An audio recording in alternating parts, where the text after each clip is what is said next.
So most people's problem is they go from defense to neutral back to defense. They never actually go towards offense. So what we're going to teach you in this lesson is going all the way from defense, skipping the neutral period and going straight into offensive structures. So if you can do that more reliably, you won't be caught in cycles, and then you'll be much better off producing some offense. So we go through NASA's weights forward this time. I recognize that. I go to the left, doesn't work. I swing it back to the right, and then I pull one of my knees through the middle this time. So when we get to a Rimiashi Garami, we want to do a couple of things. We either want to convert this immediately into an attack, or we want to start to sweep him and come up on top so we can then mount him and laugh at his pitiful kipping escape because he hasn't done this class. So we're going to always contact our foot on top of their hip, and we're going to connect our knee and our foot on the top of the hip here. As a general rule of thumb, I want to lift my lift my hip off the floor to put weight into his hip. This also enforces the tension going through my legs, and I get good connection points around NASA's leg. So currently it's my right bicep, my left adductor, my right adductor, my right knee, my left heel. If my hips are down and I'm very loose and floppy with this, it's pretty much my left bicep and my left foot. And this is really easy for NASA to take off his hip, and then he can start to get mobile, and he starts to pass my guard. So remembering as many points of contact as possible is really important. A secondary point of contact that I'm doing as well is putting my right foot on his left calf. So if he at all tries to stand up at this point, I'm putting a sufficient amount of weight and tension into his leg. If I just put my shoelaces, which isn't wrong by the way, if I put my shoelaces under his far glute, he can stand quite easily. So when they're down in a knee in this position, it's absolutely okay to take your foot off his off his glute on the far side and step down on top of his calf. So it makes it very difficult for him to stand. And what we're going to do from here is we're going to keep this left hand ready to receive the heel, and we're going to take our right hand and start to take a climber's grip. I want to keep his knee pointed down towards my bottom hip at this stage, because if he turns his knee up to the ceiling, it's going to be even more difficult for me to start to put a reap in. So I'm going to keep his knee pinned with a climber's grip, pull my elbow all the way down to my side. I'm going to lift my hips up, and then as I start to turn my hips over, my foot that's on top of his hip is going to shoot its way through. I don't necessarily have to keep my right foot on the outside. It's not really an essential detail, but just be aware that if it's out here, you can start to lock and extend, which is generally better for this outside heel hooking. So I want to make a point of getting his knee down all the way to the floor, and I'm using this ankle wedging technique that we've been talking about, where my left elbow is pulling into my rib line. I've got my left hand in the back of my own knee. If NASA tries to run away from here, even if he kicks me in the ass, like I'm going to get dragged along the floor here. Conversely, if I don't have that ankle wedge and his foot is straight regarding his hip, and I squeeze my legs as hard as I can, NASA goes to kick away and run away, he's out of there straight away. So what I'm doing here is I'm putting the foot inside the line of his knee, and then I'm starting to wedge that with my rib line and my lat. So when he goes to try and run away, it's very difficult. And I can even undo my legs here, or I can lock my legs in like an ankle triangle, basically. Once I've settled him down here, I'm more than okay to start to take a bite on the heel. And what I want is I want to start to hand assist his pinky toe all the way into the top of my armpit here. If I try and take a dig all the way down at my hip, it's just not very good. I'm not going to get the bite that I want. If I hand assist to pull his toes into my armpit, I'm going to get a much better bite here. And what I want to do, especially in this heel hook specifically, is not leave my elbow nice and wide. I'm just going to get a lot of ankle rotation. I probably won't get much tension in the knee. I want to start to lat row and get the flat of his foot compressed against my rib line. That way the heel presents itself nicely, and I get a really good lever to start to pull this towards my own face. So my heel hooking hand is going to face him, and then my secondary hand is going to face me. I can go palm to palm. If you've got really long orangutan arms like me, you can go wrist to wrist, and I'm pulling my elbows and my chin towards my hands. So my elbows to my ribs and my chin towards my hands. As I start to extend up towards the ceiling here, you notice that I'm just using my upper body at this stage. It's a fair bit of movement. If I use my legs and I start to extend him first and stretch him out, it's much less movement. He's probably going to go into a roll at this point, of which I'm not going to do the white belt mistake and undo my hands because I'm scared of headbutting the mat. I'm going to keep my hands and chin and all tucked up and nice and tight, and I'm going to start to initiate the roll going onto my head first and then landing on the other side on my elbow. Just be careful that you don't completely destroy your partner's knee trying to reef this as you roll through. It's generally not a good idea to do in drilling. But when we land on this other side here, I'm going to make sure that my knees are pointing the opposite direction to the way that Nasser wants to roll.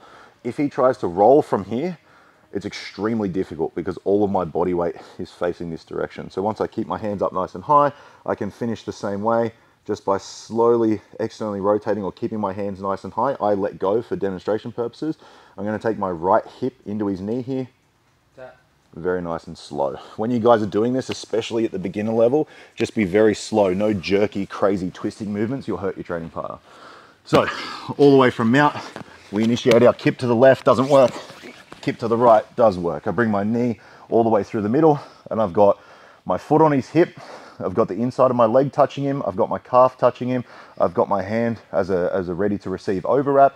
I'm taking hips off the floor. I'm putting weight into his opposite calf so he can't stand up nice and easily. And then what I'm going to do, I'm going to start to take my climber's grip in the back of his knee. I'm going to rotate everything over to the far side, getting his knee down to the floor.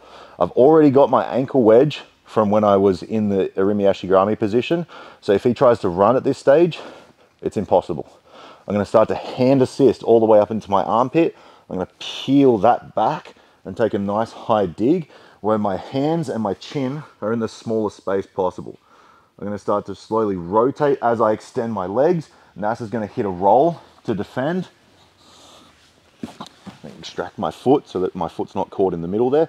I'm going to land in this position with my knees facing this direction.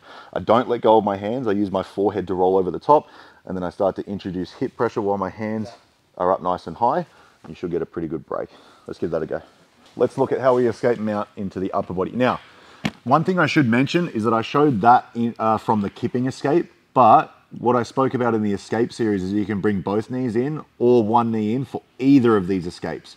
So it's not that the kipping directly leads you into the Irimi-ashi, and it's not that the knee elbow escape will lead you directly into butterfly guard. You can use either, or you can mix and match whichever one you want.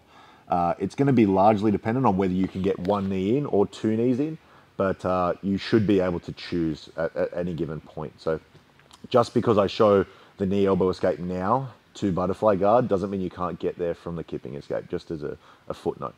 So if Nasser comes down, his weight is centered back this time, remembering that this is the time that we start to use knee elbow. Pop his hips up. I start to get this inside position. I walk my hips back out and away, and I bring both knees inside this time. My right knee and my left knee are connected to my right knee and my left elbow, and I'm going to start to try and pull him up on top of me so I can get some sort of upper body grip. And this will be very likely as I start to perform this escape because he's going to want to keep weight on top of me. So what I'm going to do is, it doesn't really matter which side, but my head's on the correct side to use a right side underhook at this stage. So I'm going to get my underhook nice and high, and I'm going to try and get my shoulder joint all the way up underneath his armpit at this stage. I'm going to throw my right hand down beside his neck here as my left hand comes in to start to go wrist to wrist. I don't want to go palm to palm because it leaves quite a big gap here for Nasser to turn his elbow down to the floor and put his head over this shoulder. For him to be able to escape a shoulder crunch, he has to take his head all the way over here and then turn his elbow or his thumb up to the ceiling, his elbow down to the floor. So what we're going to do to prevent that is get my shoulder up nice, high and tight, and I use my forearms as a wedge against his head, and I'm going to start to turn my body over to the left side. So if he tries to do that now, it's very difficult. As he does that, he's going to take weight out of his shoulders. I'm going to be able to forward shift him. So I'm going to come up to a seated position here. I'm going to shift him back and away. Notice how my shoulder joint is nice and high, as close to his armpit as possible. I'm not down here. I'll probably see this from some of the beginners, and Nasser's just going to take his head, he's going to turn his elbow down to the floor, you're going to lose everything. You're not in the worst position here, but we'd rather transfer this into immediate offense. So I get up nice and high and tight, and then I'm now in a really good position to start to hit sumi gaeshi. So what I'm going to do is I'm going to take my right hook as not a kicking leg. I'm not trying to lift him with a leg extension of my right leg, but I'm going to glue my knee to his ribs. I'm going to keep my foot turned out into his leg, and then I'm going to start to use my left foot as a driving leg. As I fall to my left shoulder, I'm going to take him 45 degrees over this direction as I start to lift him up and over with my hips. Notice how I haven't tried to kick him. I've kept the exact same position of my right knee in the same angle as I start to rotate his hips up and over the top. And you'll notice I didn't go towards the arm that was stuck. You don't always have to. And because of the way that they start to take their hips back down and away, it's actually quite feasible that you can take them either direction. So it doesn't always matter which arm you have stuck. You can always take them either direction. So when we go from the knee elbow one more time, pop his hips up. I realize his hips are down, back and away, so I can't kip. I'm going to keep this inside position as I scoot my hips back and away, and see how he's got the crossface still. This is perfect. This is exactly what I want. I keep my my shoulder up nice and high underneath his armpit, and then I wrap my forearm over the top with my elbow pointed to the ceiling. I bring my left hand out in front of the face, and as he tries to free himself from this, it's going to work in my favor, where I can start to forward shift him pretty effortlessly. This time, I'll take him over my right shoulder. So I'm going to start to recline where he has no post over this direction. I'm going to use my left hook to drive in towards his rib cage, and my left foot's going to be turned out underneath his right hamstring. I'm going to take my right leg out as a drive leg, and I'm going to look 45 degrees over my right shoulder and start to pick him up and take him over that direction. Again, this works in both directions, whether you have the arm trapped or not. Probably a good idea to take him over the arm so that he can't post, but it does work both directions, so you don't have to focus on that too much. Let's give that a go. Cut. Yeah. Wow, the audacity. You stand in front of my gay cameraman. Wow.